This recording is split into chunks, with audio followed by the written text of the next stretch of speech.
นิ้วกราบนบนอบน้อมยังพระติรัตนเกี่ยวเจ้าตั้งสามประการอันมีพระพุทธพระธรรมพระสงฆ์อันเป็นสรณะที่เปิ่งที่เคารพนับถืออันสูงสุดในชีวิต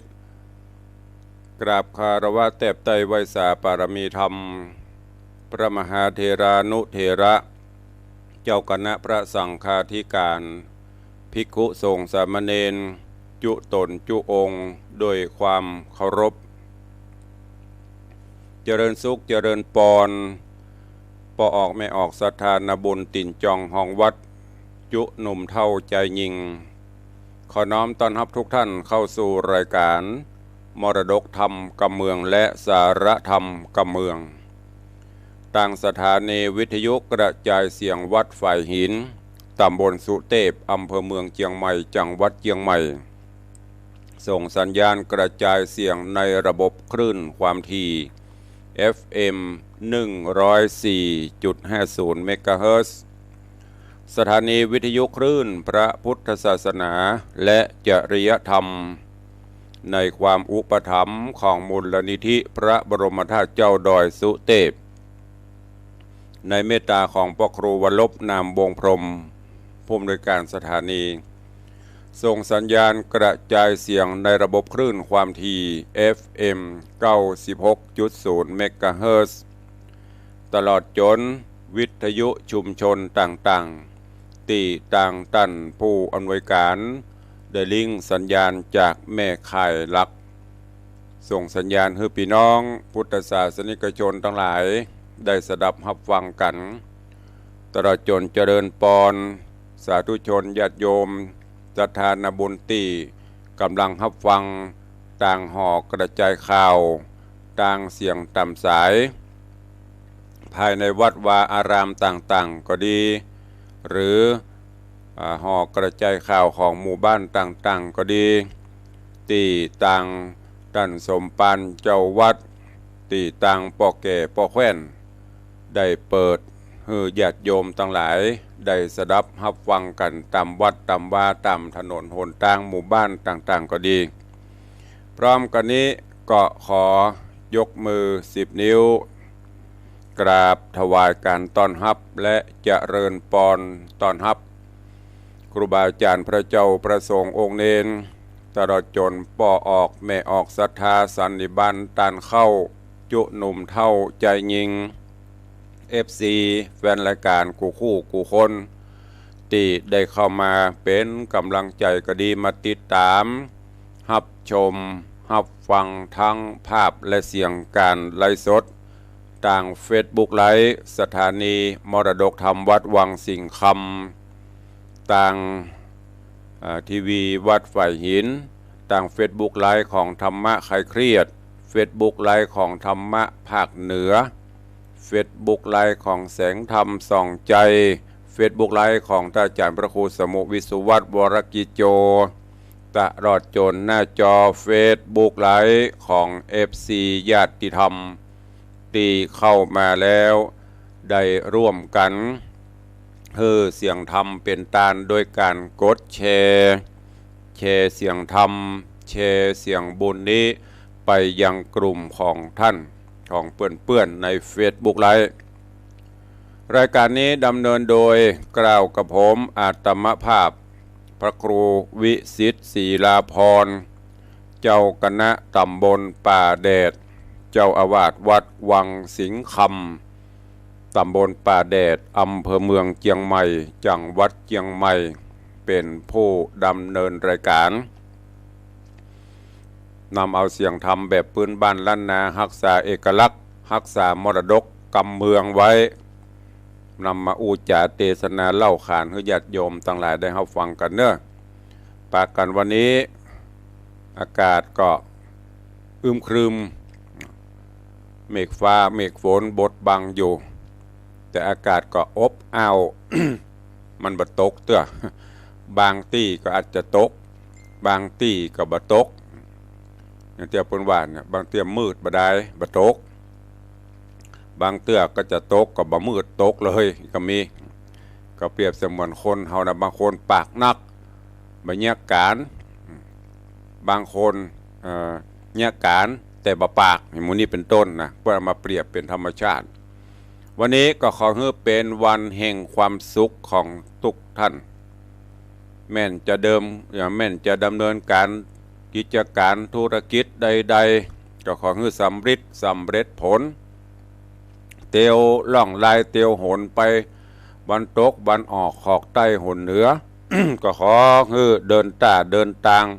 โดยสวัสดิภาพถึงจุดหมายปลายทางโดยปลอดภัยคิดปรารถนาอันใดก็ขอให้สมดังกำมักกำผาธนาเหมือนกันจุตนจุองค์จุผู้จุคนเนอะ ขอประทานอภัยสู่มาอภัยแห่งครั้งเวลาบรรยายก็ดีก็ดีเทศก็ดีก็เดียวกับไอแฮมเนอะ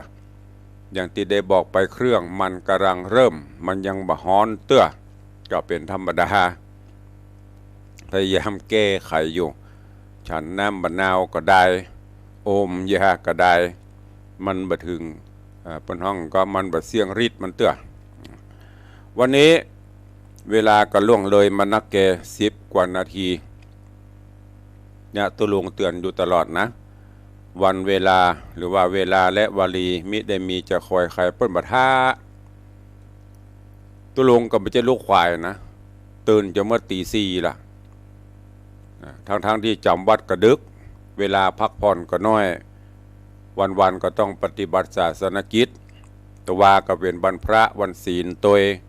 เป็นวันสำคัญของชาติตัววันเฉลิมพระชนมพรรษา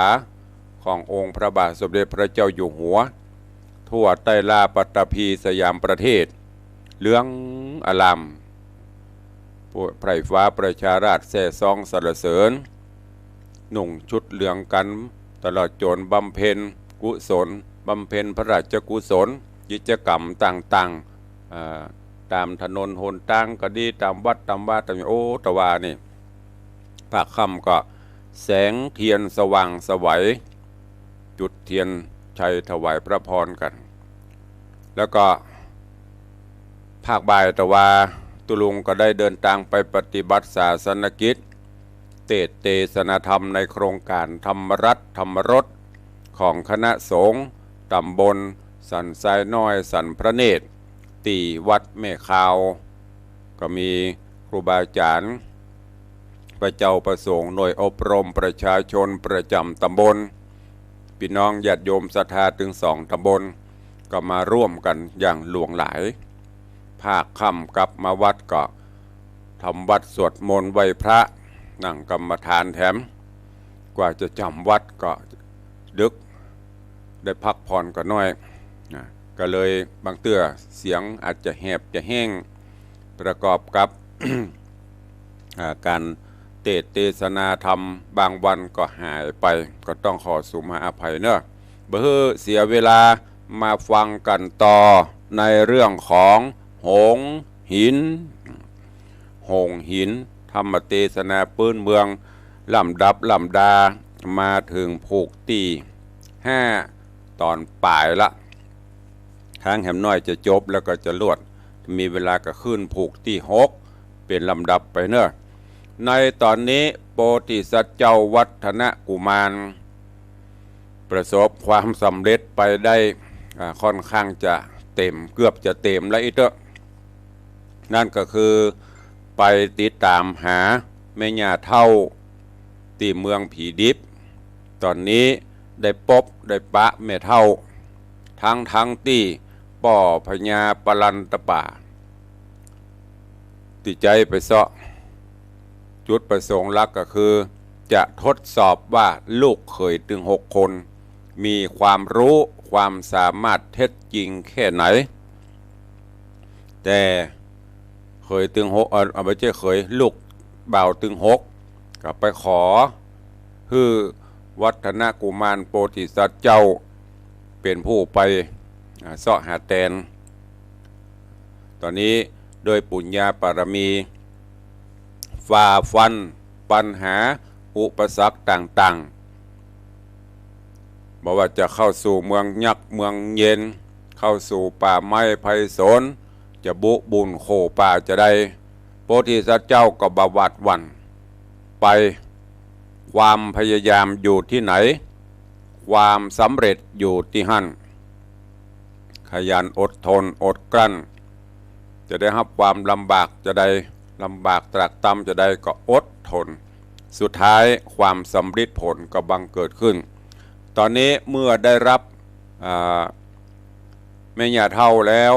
ก็นำปลาแม่ย่าขึ้นขี่หงเพื่อที่จะปิกบ้านเก่าบ้านเดิมเมืองพาราณสีในระหว่างต่างก็บละบลืมกำมั่นสัญญาที่เคยเฮือไว้ต่อลูกสาวพญายักษ์แต่ละเมืองตอนนี้ก็มาจวนเอาลูกสาวพญายักษ์จุลกันธาเพื่อที่จะปิกก่อนจุลกันธาก็อธิษฐานปรากฏว่าภาศาสตร์ของนางก็สะหยอง ล่องลอยตัวก้นโหงหินพญาหงที่โพธิสัตว์เจ้านั่งอยู่ถึงไม่เท่าลอยล่องป่ะมันอย่างฝูงบินนะเนาะอย่างเปิ้นฝึกบินฝูงบินจะรวดไอพ่นนะตัวกันเป็นหมู่นะเรื่องราวต่อว่าหรือว่าตอนก่อนมาถึงที่นี่วันนี้ฟังกันต่อว่าเรื่องราวของหงหินจะเป็นจะได้ปางเมื่อโพธิสัตว์เจ้าวัฒนกุมารไปป่าเอาแม่เท่าจากเมืองผีดิบปิกมาถวายพญาเจ้าเมืองจะเป็นจะได้เชิญทุกท่านติดตามรับฟังในตอนต่อไปณโอกาสบัดนี้ นะโมตัสสะภะคะวะโตอะระหะโตสัมมาสัมพุทธัสสะ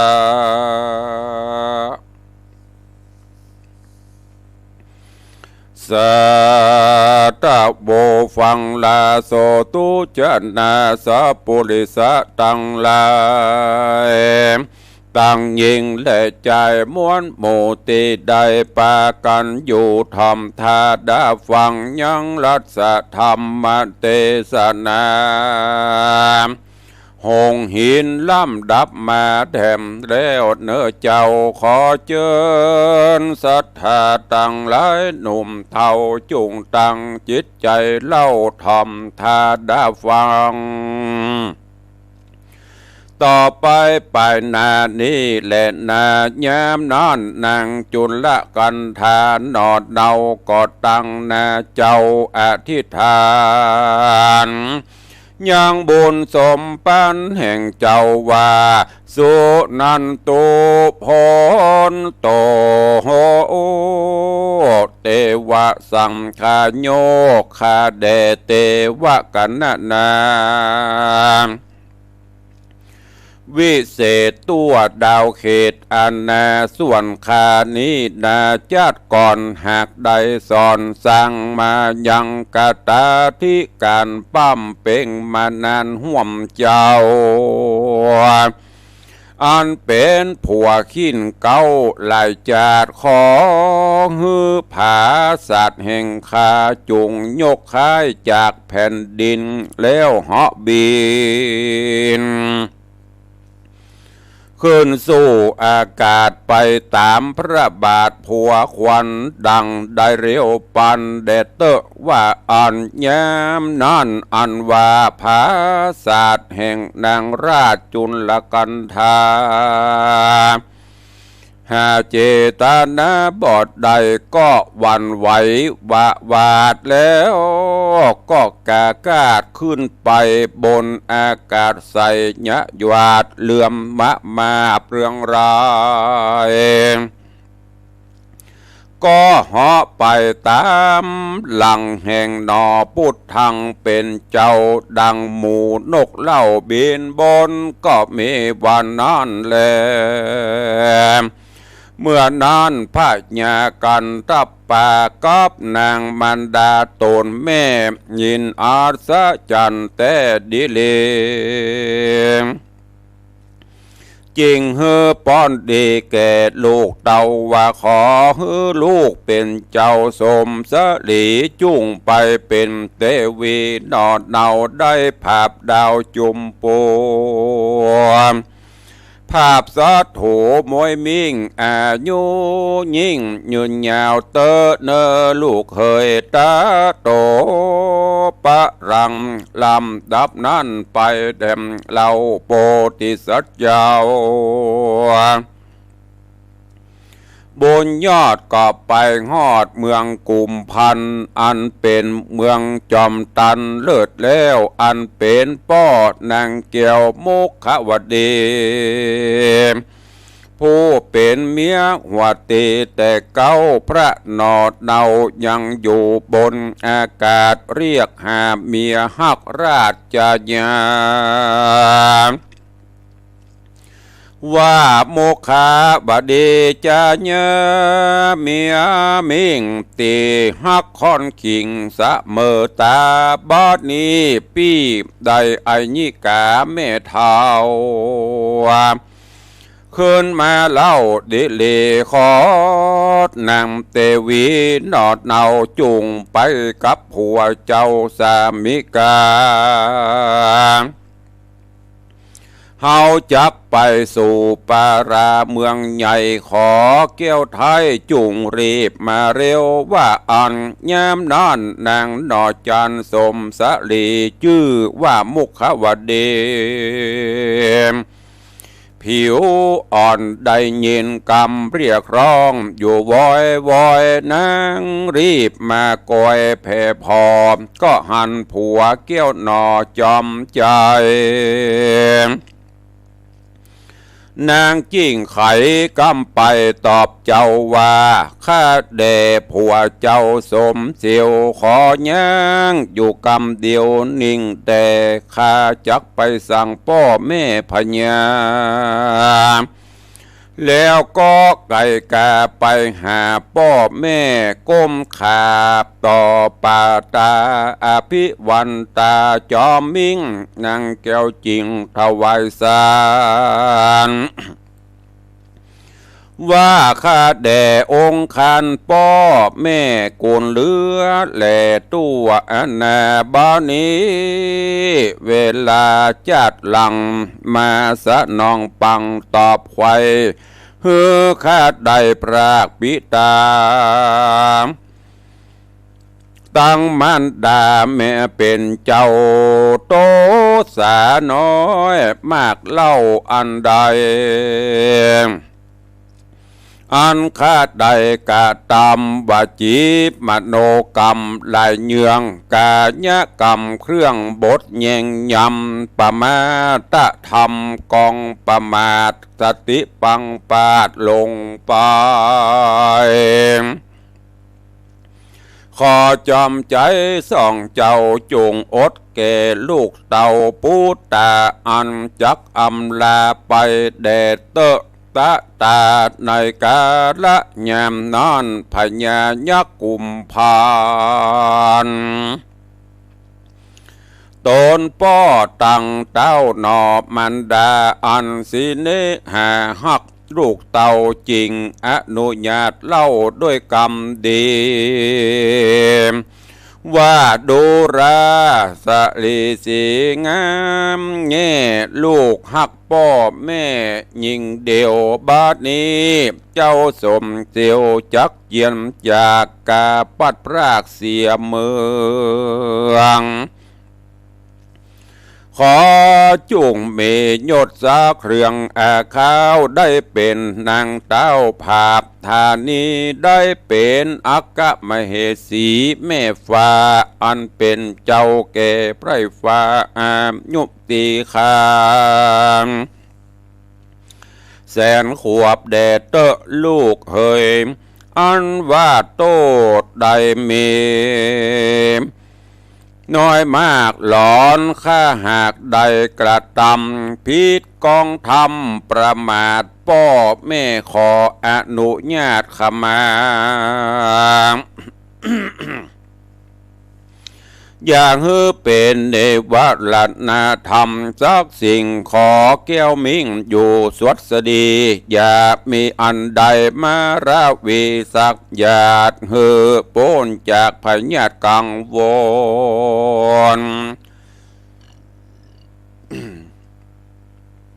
สัตถุตน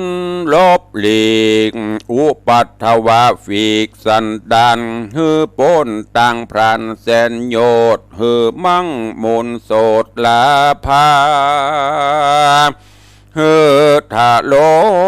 งยศหรือจะตัวแผ่นลาใต้ลุ่มฟ้าย่อมมาก่อนก่อนส่องพระยากล่าวแล้วนางนอเกียวก็อำลาคือรีบไกลกรามยัวริญาติมาสู่ภาศาสแห่งตนแล้วย่อพระนมมือดังกล่าวนางนอดเนาอธิษฐานเสียงบุญสมปันแห่งตนตั้งสัจจะตั้งสัจจะโจรบอกเข่งคำกล่าวกำงามอภิวาทว่าพลโตโหดุราเทวดาโตโหวิเศษดังตัวดาวเขตแดนดินดาราบเมืองอินฝากฟ้าจุงมากำจูคาดิลิพิว่าสมปานข้ามีมากกวังหากใดสังกตาที่การห่วมขาบเจ้ากุมารหลายจาดเคยเป็นเมียฮักราชสืบสายมาขอฮือเวใจยามแห่งข้ายกมาออกแผ่นลาพระสุธามแล้วขึ้นไปสู่เวหาอากาศไปตามพระบาทผัวควรแย้มนานบอดนานโดยบุญสมปันนอดลาก็พากดตอมก็พากดตอดนาตันใจภาสัตเวใจก็ไหววาดแล้วยกขึ้นสู่ภาศาสเหาะไปบนอากาศรัศมีอาจเลืองรายหอเหินไปเลียงแร่ไปอยู่แต้ไปขวาแห่งหงหินศิลาบ่อเศร้าแล้วหอไต่เต่าตีตามภาศาสหลังงามดูอาจกับตังเสลาจาดหงคำบินแนวนำไปก่อนนาคำแหล่งลาดงเขียวไปวันเดียวก็รอดเข้าจูจอดฝั่งน้ำสมุทรยังกษัตราหกใจพร้อมโดยเสนาไหลไพรฟ้าอันอยู่ทากองหันก็มีวันนั้นแหละนาโปธิสัตโตนอโปธิสัตเจ้าตะกันนำเอาแม่เท่าไอญิกากับตังจะญาสามดอกมาถึงต่อฟังกงกาเจ้าก็ปิจารณาเมืองเมียงมุ่งร่ำเปิงจุงในใจว่ากวนกู้เอานงไว้สา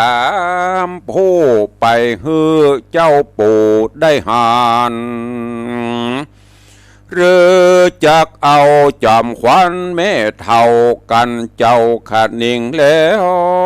ก็ฮือมือเมียแก้วสามองค์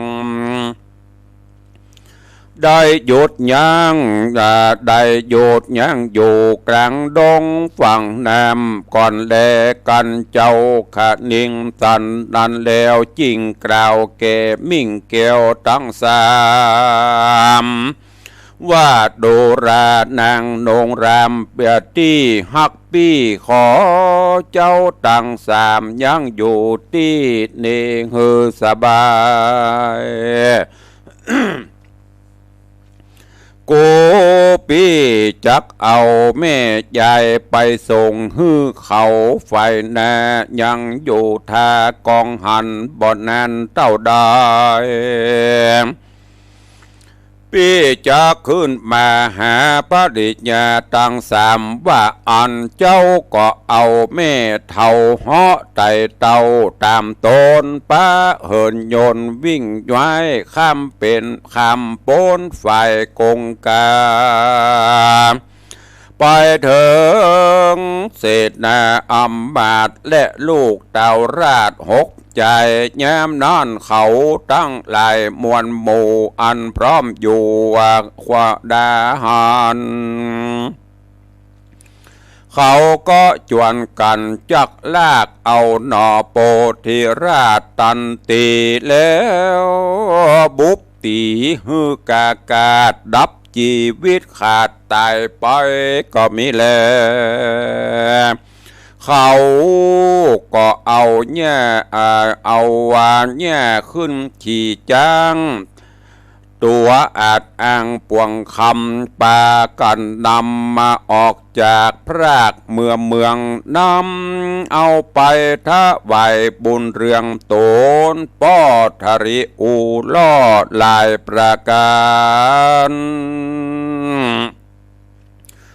ว่าข้าแด่พระนอโพ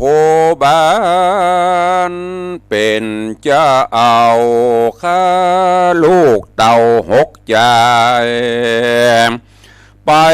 ตามหาญาติในป่าอันผีดิบลักกว่าเอาไปตามในไพรบ่ใจกล้าบ้านนี้ก็ได้มาโดยสวัสดีภัยเนี้ยบอกมีมาจองบ่ได้ถูกต้องอนตะไรไปได้โดยความสบายบ่โศกเศร้านำมาถวายแก่ป้อเจ้าปิตานอนและนาโสโหราชายามนอนพญาปรันตปาตนเป็นปิตาตนป้อเกาะบะเกาะร่ำเปิงต่อปุตตาว่าลูกกูนี้แน่บุญมากร้อยว่าเป็นนอที่ราชโปธาและกาว่าอ่อน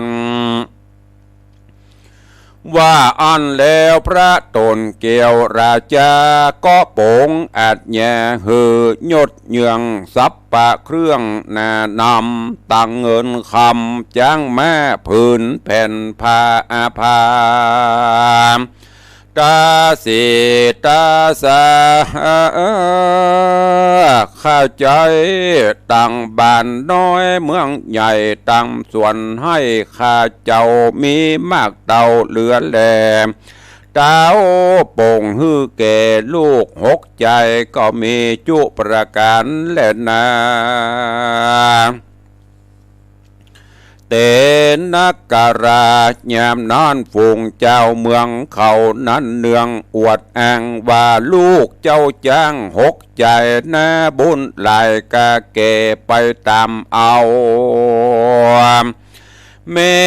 ย่าเท่าปีคืนมาคนโยธาบอดหลังจักได้เกณฑ์ว่าเป็นนอไทยโปธิญาณบุญสมปันมากแล้วจริงเถิงที่แล้วบัวระมวนก็สมเปิงกวนเกิดมาเป็นลูกเจ้าแห่งป้อเจ้ากระสัตตาญาเมื่อเป็นพญาแตนป้อบ้านเมืองก็จะสุขต่อแสนปุ้นจะเล่นนา เจ้าเมืองตั้งหลายเขาสักเสริญหกใจลูกดาวนันสะสาวตัวเมืองพากดเลืองใจตัวปลาเขาลือจ่าตัวนาตั้งหนุ่มนาหนุ่มเนายิ่งใจก็มีแลตีนี้จากจะถึงยังสลีจอมเมืองสาสลีจอมเมืองตั้งสามนอดเดาอันเป็นเมียฮักเจ้ากุมารสามนวลนางน้อยหนอก็มากึดต่อใจตนว่านอตัดสะปนเป็นเจ้าผัวฮักขิ้นเงาไปไหนสั่งบอกคืนมาใจเปิ่มเมินนานบ่หันเจ้ากุมารปีกปอกหน้าคืนไหวหน้ามหาสามกันยาหน้าไทยขาดนิ่งใจกองหายังสามิกาพี่ไทยว่าดังหรือผัวแก่นไทยบอกคืนมาบัดนี้นะก็จวดเวลาเข้าไกลตาวันรับไม่อยู่อ่อนจอนนกหนูก็แม่นอนสะสวาล่ำร้องล่าไปใบหลอนอันตรายใดบังเกิดและแก่เจ้าบุญเลิศผัวควรหมู่เฮาจอมตันนาบอกวันนับอยู่เพราะบ่หูสั่งใดกวนดีเฮาไปหารีบเตอะว่าอันเดียวสามนางเกี่ยวนงครานก็อธิษฐานก่อยกาดยามนั่นผาศาสตร์วิมานก็เหาะสั่นขึ้นสู่อากาศข้ามพ้นจากข้ามพ้นจลราชสากรมาลงสู่ดอนนาฝั่งนาอันเป็นที่เขาข้าหนอพุทธวงศ์ยามตาวันลงมืดค่ำก็จวนกันเสาะหาพับวรรณเขตไม้เสาะหาแก่นไทยผัวควรตามเครือตันคุ้มไม้ตามคุ้มไม้เหี่ยวพาเลียบไปมาตามฝั่งโดยอันฟ้าวฟังหิมโจรฟังหาเสียงคนก็สังอับฟังหาเสียงคนก็สังอัดซีบ่โหจักตี้ต่างใดแล้วปากันงมไปตามพระนารายณ์เถื่อนกว่าจริงไปถึงแห่งอันเปล่าแห่งลูกเต้า6 คนบ่ได้ยินเสียงคนเสียงปากงืดแต่หลากอัศจรรย์ใจบ่หันฟืนหันไฟแจงส่องก็จวนกันขึ้นส่องไปมาก็ไปถึงตะวาลาประตูหับไว้ไขเปิดไว้บ่มีคนสามนางก็จูโจรด้านสอดเข้าไปรอดตำนักก็หันก่อนเปหักข้าห่างอันเขาลีดมังเตลงมาลงเผาไฟก็แอวไปตุกสะลอกตามตูบในและนอกก็บ่หันจริงจากการว่า โอ้ยหนอคนตั้งหลายมวลมากเปิ้นหากยกย้ายพรากเมืองร้อยว่าพระบนเรืองหนอไทยละหมู่เฮาไว้แล้วไปตามเขาหรือว่าพระองค์เราเลิศหาไปลีน่าอยู่ต่างใดหรือว่าเนื้อในไพรตัวกล้ามาเอาผัวกำพร้าไปกินหรือว่าเจ้าไปยืนห้วยขวางหันกิ่งหินกิ่งพราด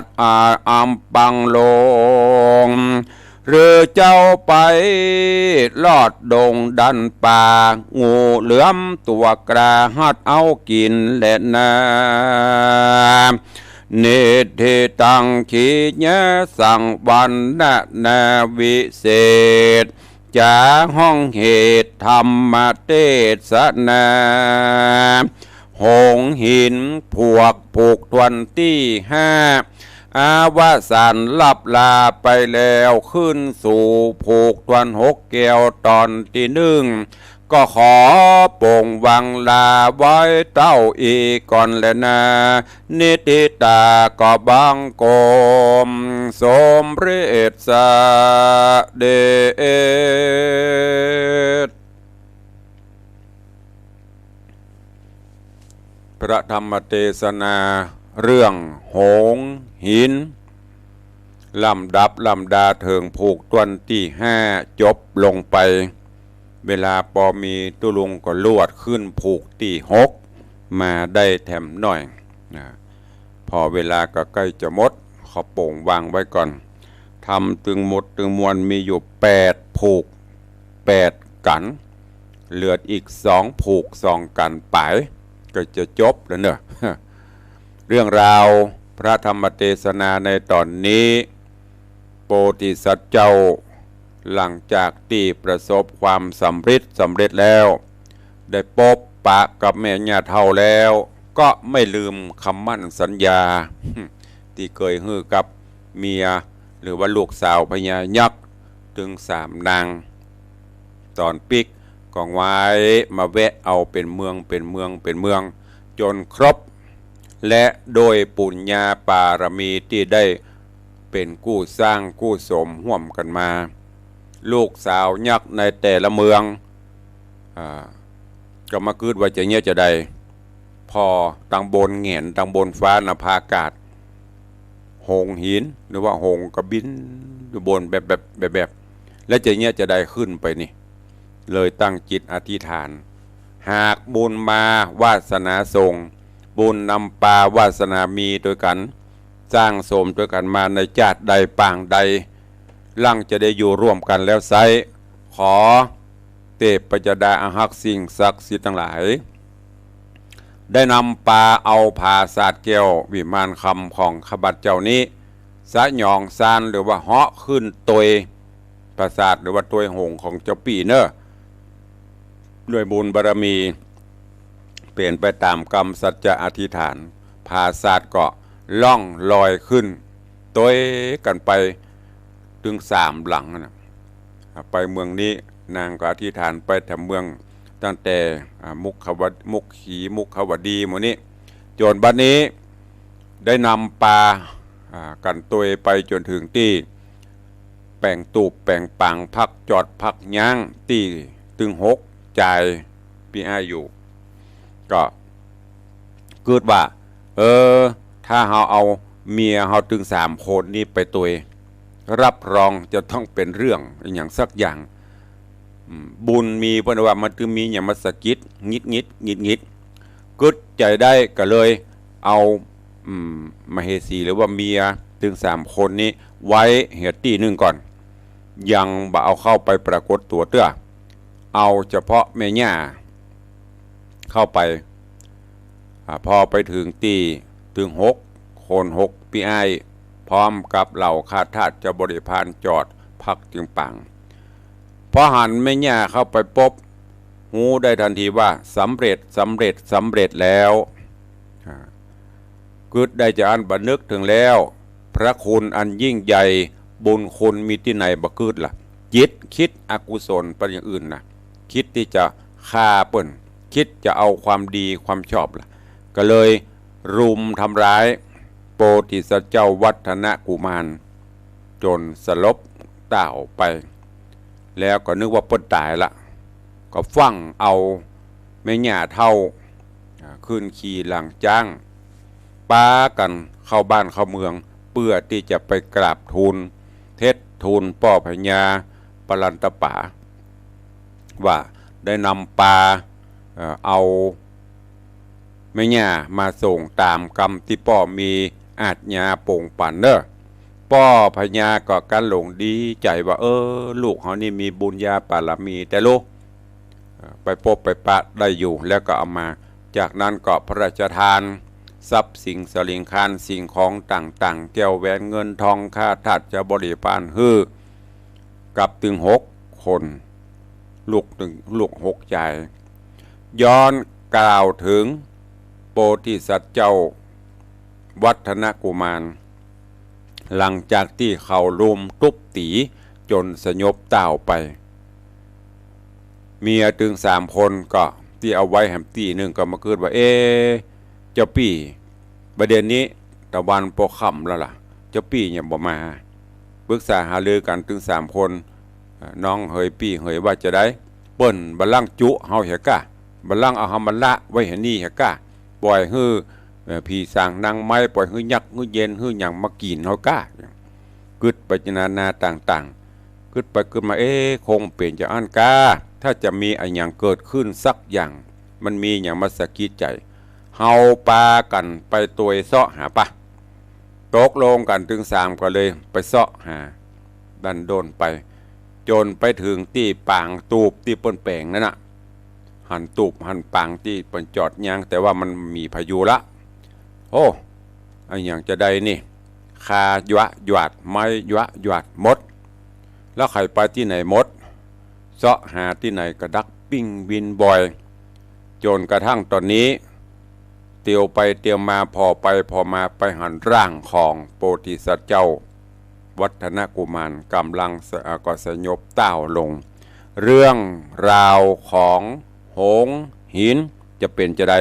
ก้อยติดตามฟังกันในตอนต่อไปวันนี้โป่งวางไว้แต่เพียงเต้าอี้ก่อนเนอะค่อยฟังกันไปเนอะก็คงจะมีเนื้อหาสาระเรื่องราวเก็บแกะก้อนไกเอาไปใช้ปฏิบัติในการดำเนินชีวิตประจำวันด้วยเวลาอันจำกัดเหลือเวลาแถมน้อยนิดจะไปตักตายตั้งบ้านตั้งจองตั้งหน้าจอกันก่อนเนาะแล้วก็เดี๋ยวก็จะไปตั้งบ้านกันต่อไปก็ ในตอนนี้ตั้งหน้าจอ Facebook มากันหลงหลายเนาะเจริญปอนเนอะเจริญปอนต้อนรับโยมปินันลาปินันจรันปิยจันทร์ดอยสิวเนอะเจริญปอนคุณโยมธนวันพูดงามใบสาเจ้าสาธุเจริญปอนคุณโยมสลินทิพย์บุญเลิศน้อมกราบใบสาเจ้าสาธุเจริญปอนโยมแม่เลี้ยงทัดพิชาสุสิงคำกำลังรับชมอยู่เจริญปอนโยมประพักเนอะเจริญปอนโยมแม่วิน้องแฮกเกอร์เจริญปอนโยมปี้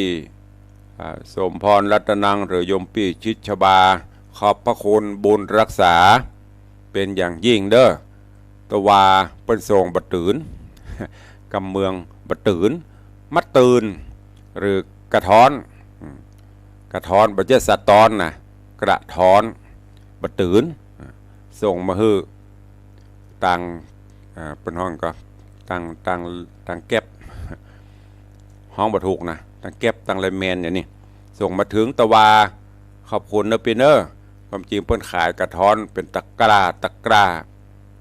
บางทีว่าจะต่ำมาส่งต่ำมาเนี่ยมันก็คายหมดละเนี่ยไม่เป็นไรเดี๋ยวต่ำคนเดียวขอบคุณนักเนอะได้มีอันใดที่จะครบจะชันได้เพิ่นก็ส่งมาถวายขอบคุณโยมพี่ชิดชบาตัวเองเจริญปอนคุณโยม พินานอิสมเตปินพิทาจารย์พินานอิสมเจ็ดสีไวยสาปรมีธรรมเจริญปอนยายเพลินเปื้อนเกษตรกับไวยสาเจ้าสาตุ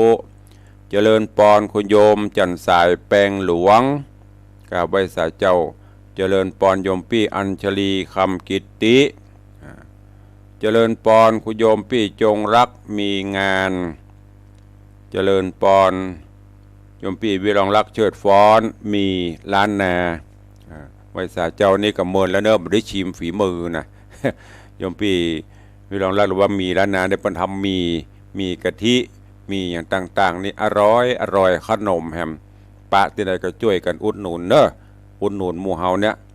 ของโยมปี้ชิจบานเพื่อก็ขายกระท้อนพ่องทุเรียนพ่องก็อุดหนุนไปไผ่ใครสนใจสั่งตังลายสั่งตังนี่ก็ได้ประส่งฮึดถึงตี้โฆษณาให้เห็นตัวเพื่อจะได้กระถินสักต้นบุเจริญปอนคุณโยมอย่างเนี้ยเพนสีคุณโยมเพนสีสาธุเจ้าอนุโมทนาเนอะนี่ตั้งหน้าจอเฟซบุ๊กไลฟ์ก็เดี๋ยวจะไปตักตั้งบ้านตึมหลาย2 สาย 3 สายก่อนที่จะไปตั้งบ้านเนอะย้ำเตือนเจริญปอนญาติโยมแห่งกรรมไกลเข้ามาผ่านไปเสี่ยงไปถึงวันเข้าภาษาปรับปับแป๊บกระเดียวเสี่ยงปละ7 วันล่ะหมดไปแล้วจะเข้าอัตวานี่ศีลที่2แห่ม11 ศีลที่เกินจากนี้ก็คืองานกฐินของวัดวังสิงห์คำงานบุญกฐินหลังจากออกพรรษาไปจนถึง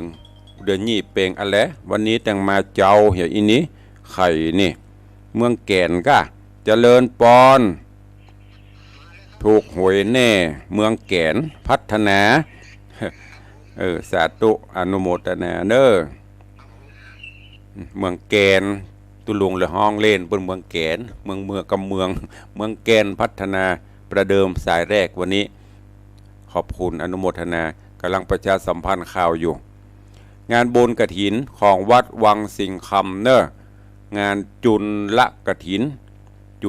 นก็คือเปิ้นจะเก็บฝ้ายปั่นฝ้ายตอฝ้ายหนีบฝ้ายตัดเย็บย้อมคือเซตภายใน24 ชั่วโมงซึ่งในปีนี้เป็นมหากุศลที่ต่างมหาวิทยาลัยฝ่ายเทินพี่น้องญาติโยมคงจะหัวใจอยู่ที่ไหนอยู่สนามบินนั่นนะ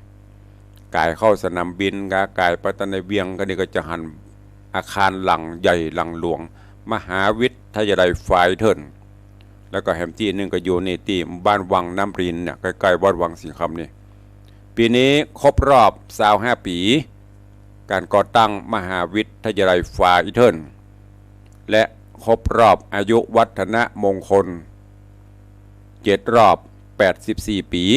อาจารย์แม่ด็อกเตอร์มรกตสุวรรณชินผู้รับใบอนุญาตพร้อมตึงอาจารย์ด็อกเตอร์กิติพัฒน์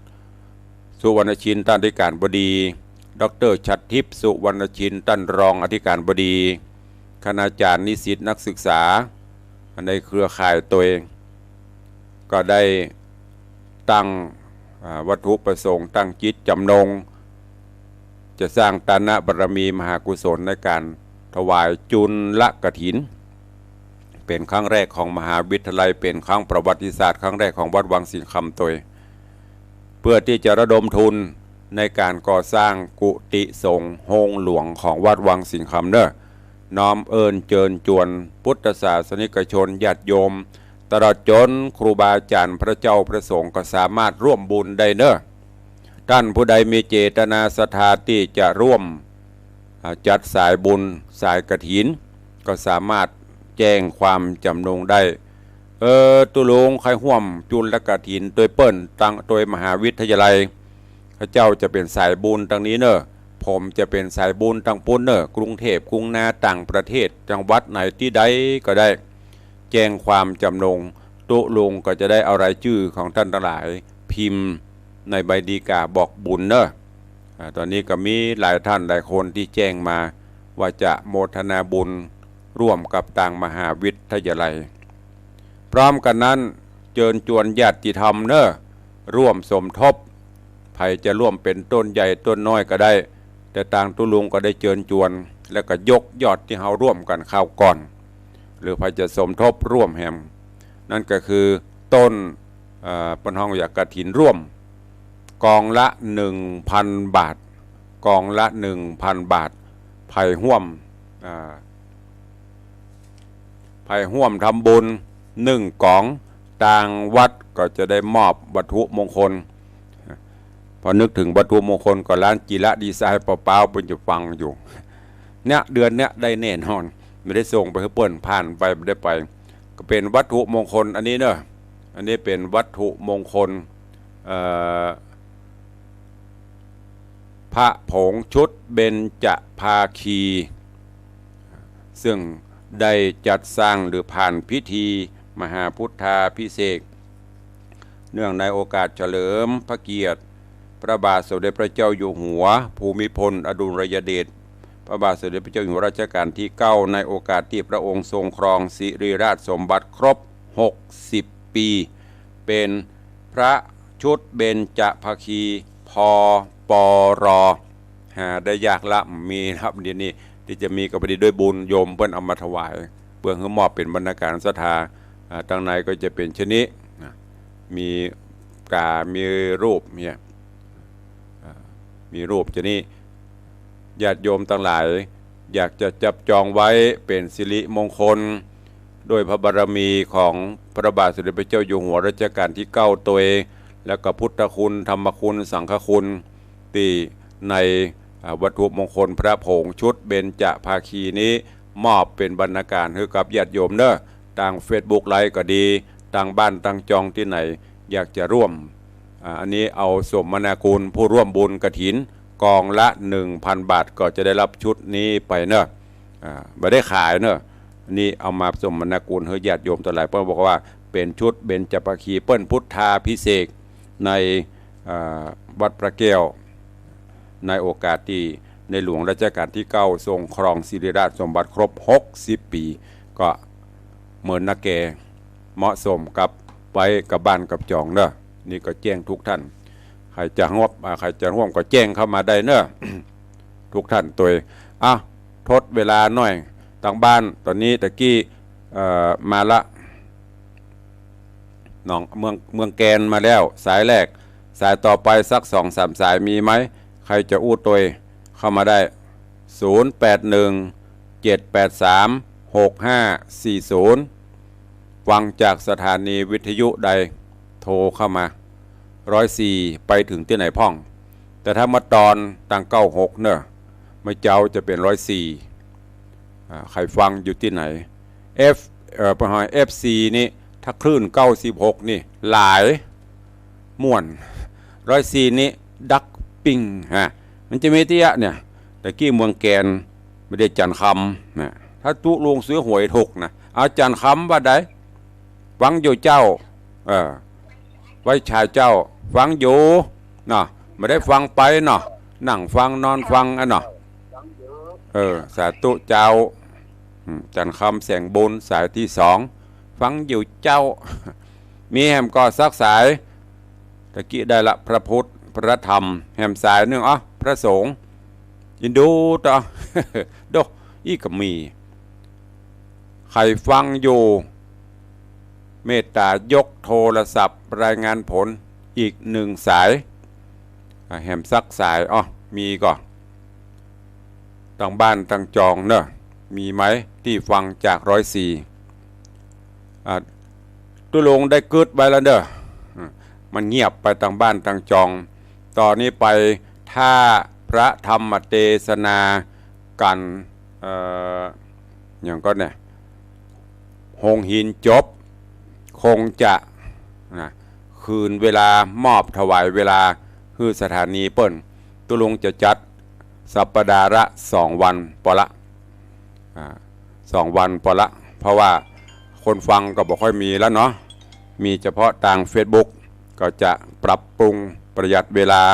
มอบถวายให้ครูบาอาจารย์รูปอื่นเปิ้นเข้ามาอันนี้ได้กึดไว้นะหลังจากที่หงหินจบลงไปก็จะคืน จัดเวลาปรับเวลาพังรายการใหม่เนอะอันนี้ได้อู้จากับท่านผอ.ละ